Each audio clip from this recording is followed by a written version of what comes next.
There are four very brief stories I'm going to mention to you in this episode, which all come from Bihār al-Anwār, volume 52. The reason why I want to just share these stories with you quickly is because you can see from these the way that Imam used to interact with people even during the Minor Occultation, when there was a lot more contact with him. So the first story is about a dream. So there is a dream that somebody has, somebody who was praying to be able to see Imam Mahdi alayhi salam. So he dreams of seeing him and is given a specific time for the vision, meaning he's given a specific time when he can go and meet the Imam, or when he can at least see the Imam whilst he's awake. So at the appointed time, where does he go? He goes to the shrine of Imam Musa al-Kadhim alayhi salam, which is in al-Kadhimiyya, and he hears a familiar voice reciting the ziyarah at the shrine of Imam al-Jawad. Imam al-Jawad alayhi salam is also there. They're buried together. So out of respect, he doesn't approach, but he later sees the Imam coming or going with the companion. So the thing to remember here is that where does he see this happen? He sees this happen at the shrine of Imam Musa al-Kadhim and at the shrine of Imam Muhammad al-Jawad.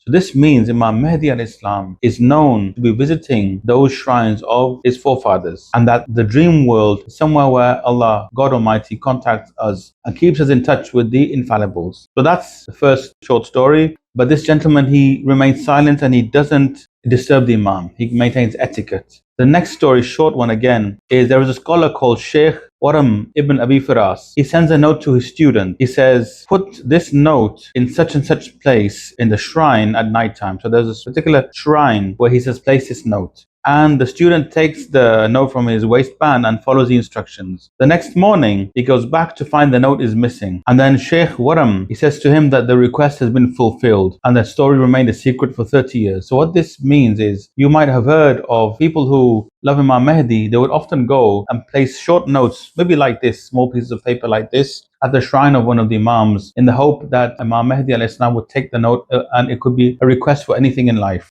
And this is how often the Imam used to engage with people, and others would see a dream maybe that the note's been taken by the Imam. So that's the second story. So this is the sunnah of the Imam himself.